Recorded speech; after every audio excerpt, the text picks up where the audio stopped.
Ал Ерболдың оқырмандары, мына автокөлікте мен оқушым отыр, бірақ автокөлік өзі тұраққа қойып жатыр. Көрдіңіздер ме? Қолымен рульді ұстамай отыр. Көрейік.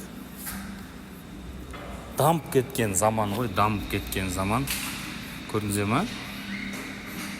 Машина өзі тұраққа қойып, құлақтарын жинап, ана жерде өтті.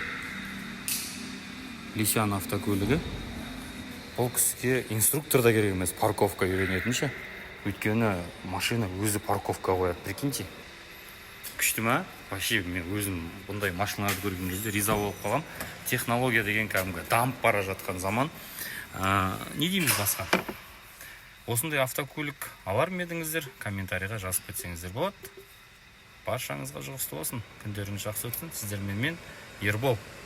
Все, машина сама парканулась. Да? Теперь вопрос, вы будете учиться парковаться?